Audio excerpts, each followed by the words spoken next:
Will the 2022-23 incoming president, J. Morgan-Schleuning, APR CPRC, please come forward?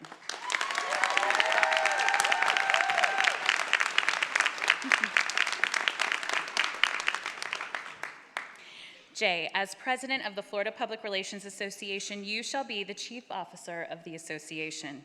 You shall preside at all state board meetings. You shall have the general supervision of the business affairs of the association. You shall execute and administer policies established by the board and membership. You have a great task before you. You are the leader and you carry the responsibility. You stand before your peers as a testament that you will perform faithfully the duties as president of the Florida Public Relations Association to the best of your ability. If you accept these responsibilities, respond with, I will. I will. Congratulations, you are duly installed.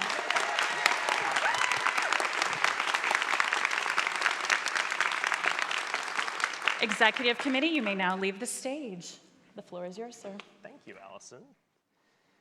As the members of the new Executive Committee are leaving the stage, could we just give them one more round of applause?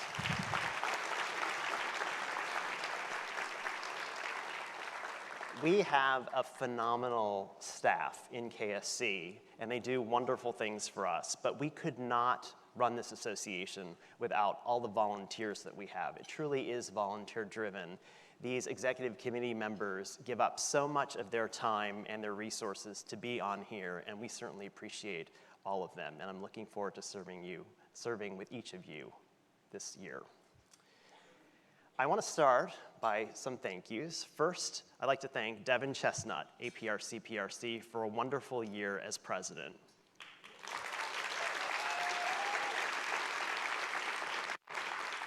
Devin, I see today as not only a celebration of everything that you've done for this association this year, but everything that you've done for the association for many years. I was talking to Devin yesterday and I said, I don't know how many chapters she has spoken to, but if we were giving an award for the person who gave the most presentations, she would certainly be close to the top of the list. She knows everything about technology. If we have questions about technology, we go right to her, and you just make everything better. So thank you for your service.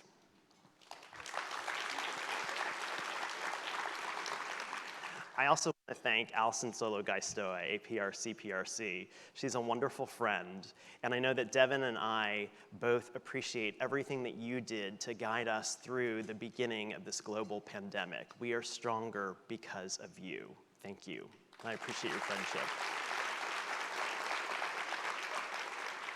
I also want to thank Sheree Keyshaima, APR CPRC, our wonderful executive director and fellow leadership FPRA 2 class graduate. She's wonderful and also a great friend.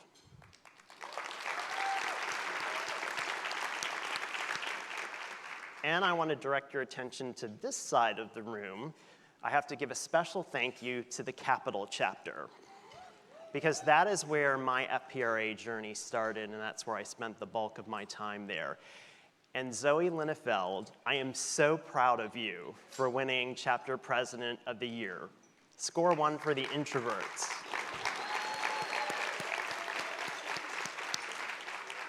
She has been wonderful to serve with. She was on my board when I was Capital Chapter President, and she's been on many boards, and I've been telling her for years she needed to be president, so I'm glad she went ahead and did that.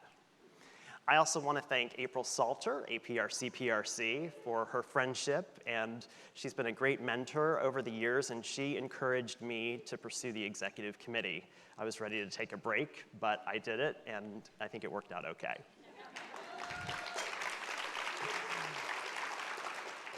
And also, I would like to thank Heidi Otway, APR CPRC. I'm not sure exactly where she's seated, but there you are. She is rejoining the executive committee this year, and she was one of the first Capital Chapter presidents that I served under, and she was a phenomenal leader. So we're so glad to have you back on the executive committee. There are a couple of people from the Capital Chapter who were not able to be here today, but I wanted to mention them. Nanette Schimpf, APR CPRC, she encouraged me to accept the president-elect position. It was obvious they had no one else to do it that year, And that's okay, because sometimes you get an unexpected opportunity, and it's been a wonderful one. And also Rachel Smith, APR, CPRC.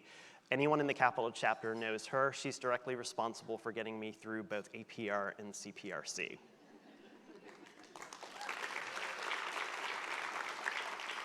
I also want to thank my husband and the love of my life, Kenneth Morgan-Schleuning, another FPRA member. He's kept me fairly sane over the last few weeks leading up to this.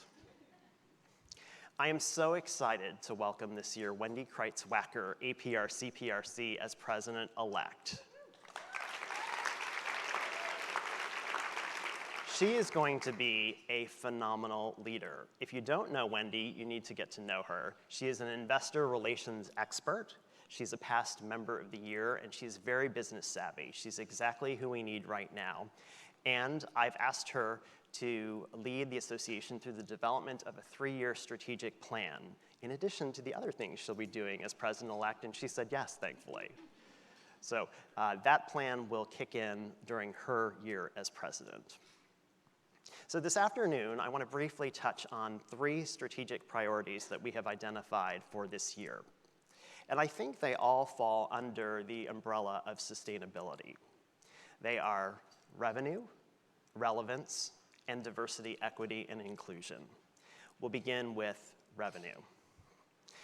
Back in the 2017-2018 fiscal year, FPRA launched a financial sustainability task force chaired by Wendy Kreitz-Wacker. They did a deep dive into the revenue of the association and determined that that's in fact what we need to focus on. We were focusing on it, and then we had the global pandemic hit, and now we're getting back on track and moving that forward. You should know that this association is financially strong. We have no debt on the books, and we have a very strong reserve fund. All great news. Here's the challenging news. While we have a great agency with KSC who does wonderful things for us, they greatly overservice this account by $100,000 a year. And that's great for the association, but we feel that we need to be paying them market rate. And here's the other complication. Sheree has been our executive director since 1999, and she is not going to be in this position forever, we're sad to say. She's indicated that she probably has 6 years left. So we need to bridge this gap, because if we were to replace KSC with another agency right now, just to get the level of services that they are delivering right now, we would have to pay an agency $100,000 a year more. But the good news is there is a solution, and it was identified by that financial sustainability task force. It's sponsorship. Sponsorship is the path forward. So I'm grateful to the outgoing executive committee for approving the new board position of Vice President of Sponsorship Development, and I'm also grateful to Whitney Lee, APR CPRC, for taking on that challenge. Whitney is the owner of a fast-growing business, and she is fearless. She said, I want to take this on, and I know that she will lead us forward in the next year and get us back on track. So that's revenue. The second piece is relevance. I think it is essential for any association to ensure that it is remaining relevant to its stakeholders. And we live in an interesting time. Our membership makes up 5 different generations and several sub-generations. But we haven't done a lot of research on younger practitioners, particularly younger millennials and Generation Z. That is why I am excited that Lynn Hobeck-Bates, our CPRC, is joining our team this year on the executive committee as Vice President of Research and Planning.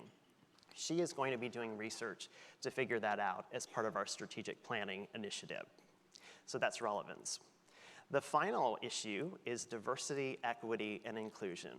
And I have to begin with thanking Madeline Skinner for her leadership on this over the last 2 years. Madeline, 2 years ago, Madeline took on the position of chair of the Diversity, Equity, and Inclusion Task Force, and then a year ago, the new VP of DE&I. She has been wonderful, and the things I talk about in the next few minutes, she has been directly responsible for. I also want to welcome Jenny Tomes, APR, to the Executive Committee.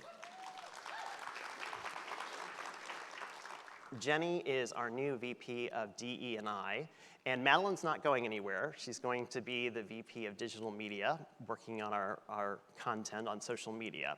But this is also a passion project for Jenny, and she's already jumped in. So 2 years ago this fall, we sent out a comprehensive survey on DE&I to our membership, and many of you answered that, and we appreciate that. We had about 50 pages of data. About 45 of those pages were verbatims. We read each and every comment, and we figured out that we needed to bring in an outside expert. So we asked the Education Foundation if they would be willing to fund half of the position, and much to our delight, they said we'd fund it all.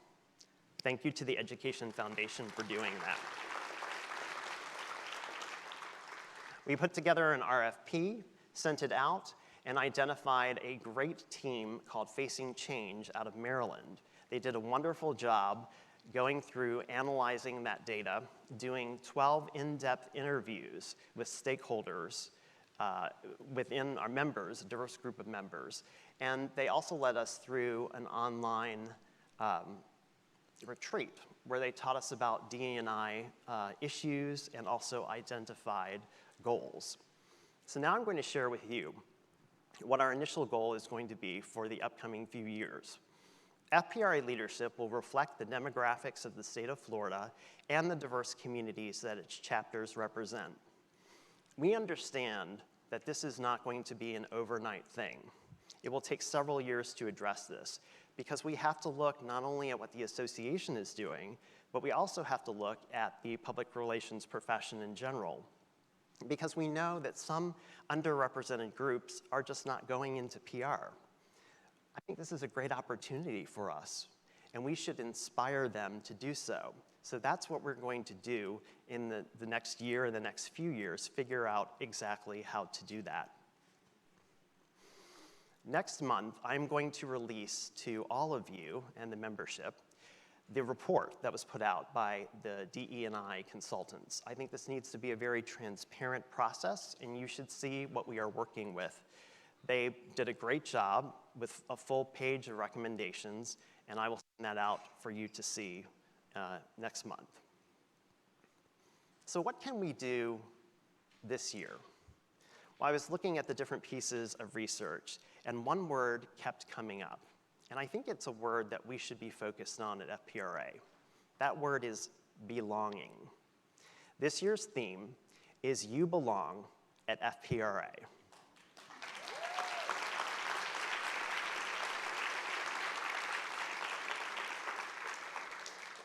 We want you to know that regardless of your race, your ethnicity, your gender identity, your sexual orientation, your disability, or your religion, you belong at FPRA, and we'll be working on that this year.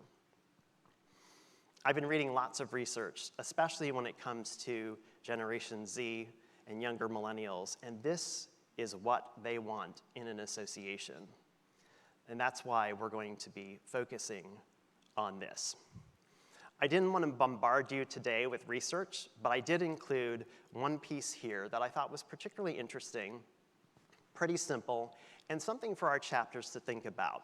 This was done by the Springtide Research Institute in 2019. They surveyed 1,000 members of Generation Z, and they did in-depth interviews with 35 people. When they analyzed their results, they found that belonging is what they are looking for. And they call this the Belongingness process. So there are 3 pieces involved in how you get to feeling like you belong. I am noticed, I am named, and I am known. The first 2 are straightforward. So if we're thinking about our chapter meetings, you're in there and you see someone walk into a chapter meeting who you don't know, the simple thing that you can do is go over to them and introduce yourself. They are noticed. Then learn their name. and use their name, remember their name, and refer to them by name. They are named. The third piece takes a little longer because you can't accomplish this in one meeting. I am known. And what the research is showing is Generation Z wants to be known for who they are, all of themselves, not just a superficial front that they're putting in or an image that they're putting up. They want a safe space where they can be vulnerable. This makes me think back to my time in leadership at PRA Class 2. Carolyn Maui leads a fantastic segment about leading and managing, and she put us through an exercise about vulnerability. Our exercise was to essentially share something about yourself that you're uncomfortable sharing because it strengthens you and it strengthens relationships. I think FPRA has a great opportunity here. We know that two things typically people are looking for in their membership: professional development and networking. But I think what separates FPRA from other associations is the networking piece. It's not just networking. We have the ability, because of our size and because of our culture, to go deeper and form deeper connections between members. And I think belonging is the way that we do that. So this year, I would like us to open up some spaces and have some safe spaces for people in underrepresented groups to tell their stories. I think I cannot stand up here as state president and encourage you to do this without modeling this. So I'm going to try this afternoon. This is something I don't typically do, and it makes me a little uncomfortable. But I'd like to be vulnerable with you and share some stories about my experiences as being someone who is LGBTQ+.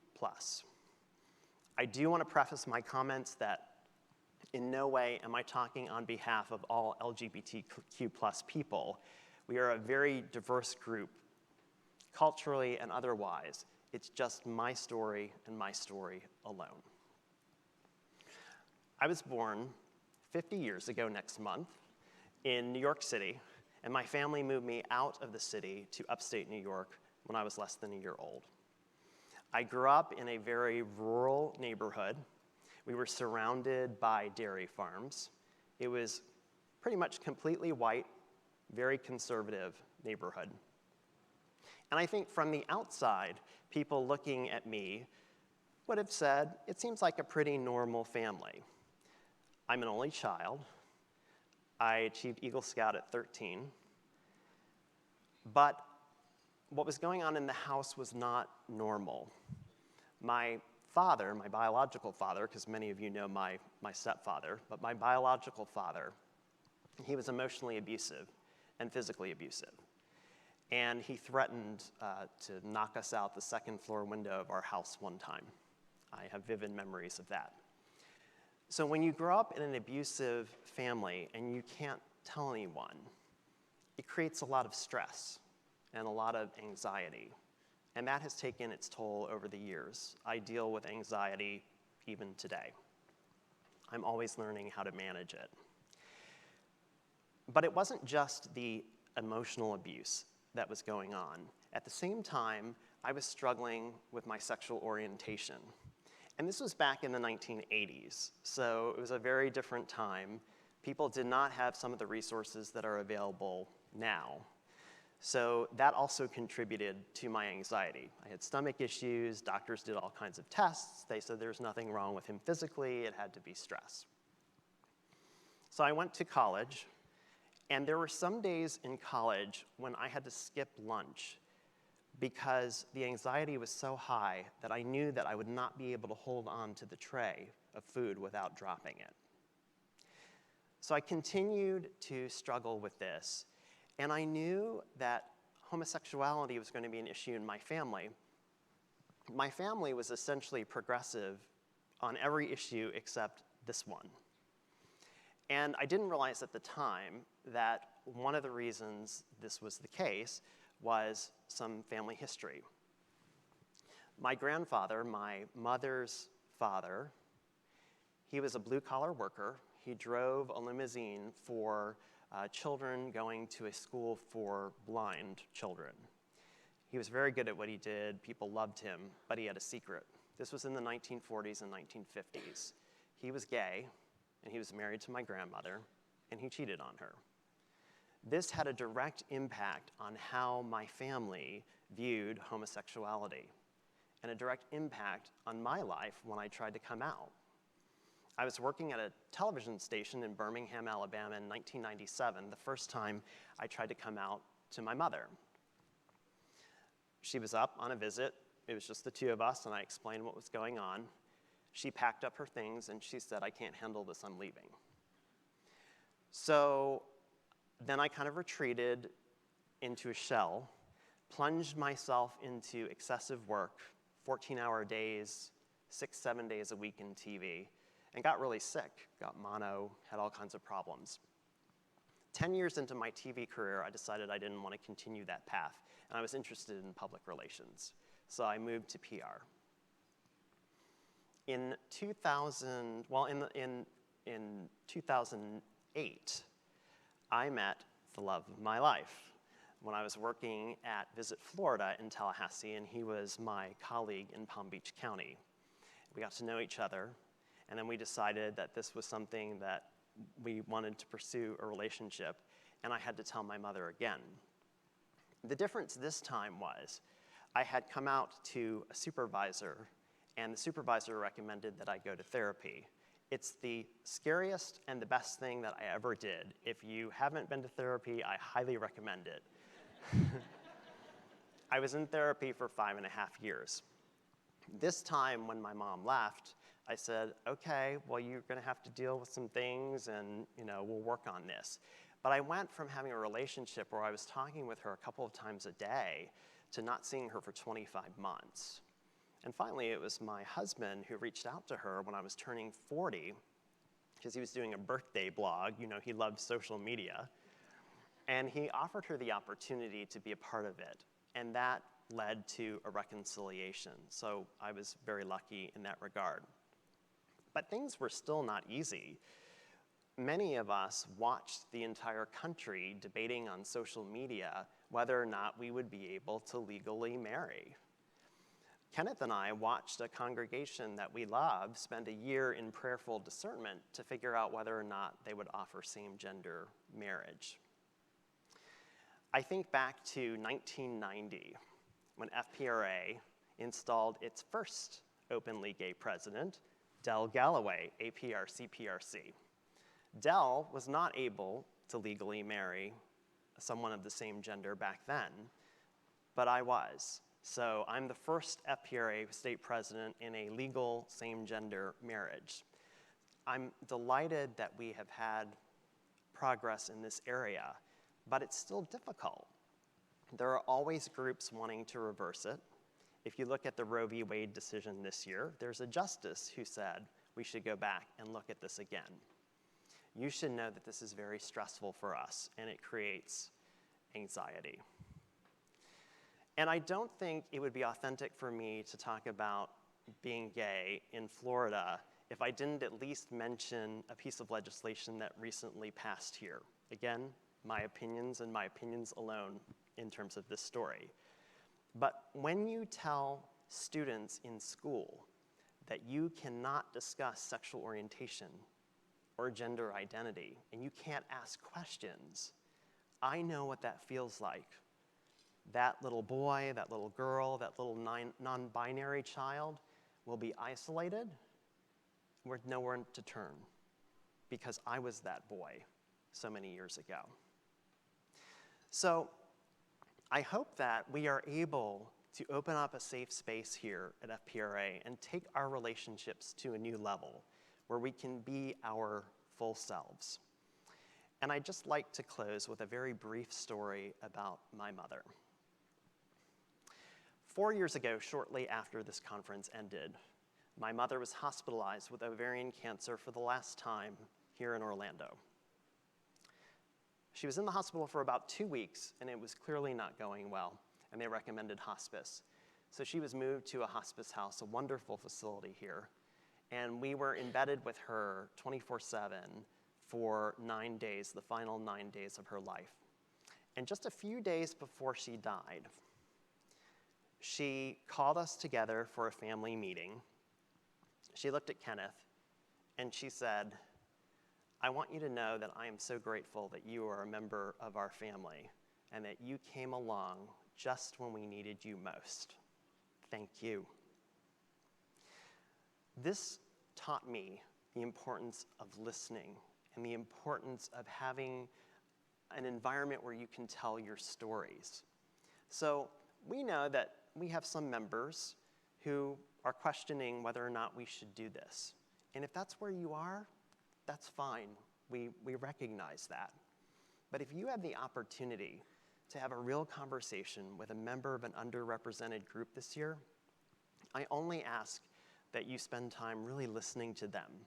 It's the first thing we do as part of the 4-step process under research. We listen. Open up the space, create a non-judgmental environment, and it may change the way you look at something. I greatly appreciate you placing your trust in me. This is going to be a wonderful year. I know I was a little bit, got a little dark there. But we need to have real conversations. It's going to be a great year. Heidi Otway is going to put together a kick-ass conference.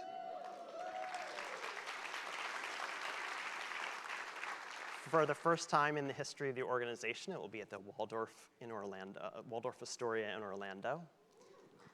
So join us on this journey, and I appreciate your attention. Thank you.